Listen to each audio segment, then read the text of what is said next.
Super 6లో భాగంగా కూటమి ప్రభుత్వం హామీ ఇచ్చిన ఆర్టీసీ బస్సుల్లో మహిళలకు ఉచిత ప్రయాణం సంక్రాంతి నుంచి ప్రారంభం కానున్నట్టు తెలుస్తోంది.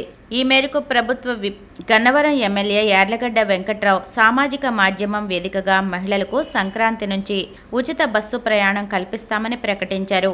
పథకం అమలులో భాగంగా బస్సుల కొరత లేకుండా పటిష్టమైన ఏర్పాట్లు, ఆటో డ్రైవర్లను దృష్టిలో పెట్టుకుని విధి విధానాలు రూపొందించే పనిలో కూటమి ప్రభుత్వం అంటూ పోస్టు పెట్టారు.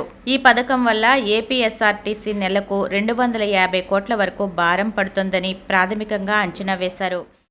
కర్ణాటక మాజీ ముఖ్యమంత్రి, కేంద్ర విదేశాంగ శాఖ మంత్రి ఎస్ఎం కృష్ణ మంగళవారం తెల్లవారుజామున బెంగళూరు సదాశివనగర్లోని తన నివాసంలో కన్నుమూశారు.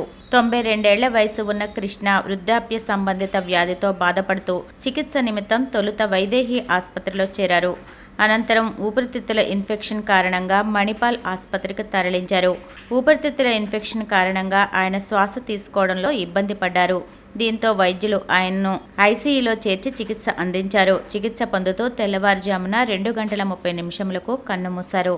కృష్ణ మృతి పట్ల పలువురు జాతీయ, కర్ణాటక రాష్ట్ర రాజకీయ నాయకులు సంతాపం ప్రకటించారు.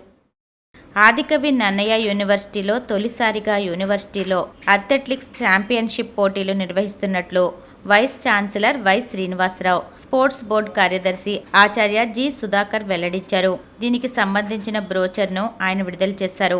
డిసెంబర్ 13, 14 తేదీల్లో జరిగే ఈ పోటీల్లో ఉభయ గోదావరి జిల్లాల్లోని కళాశాలల నుంచి సుమారు 250 మంది క్రీడాకారులు, 30 మంది రిఫరీలు పాల్గొంటారని పేర్కొన్నారు.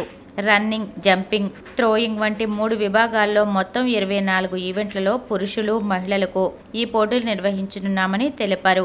ఈ కార్యక్రమంలో organising chairman doctor Kondru Subbarao, organising secretary Chollangi Venkata Subrahmanyam, కళాశాల సిబ్బంది తదితరులు పాల్గొన్నారు.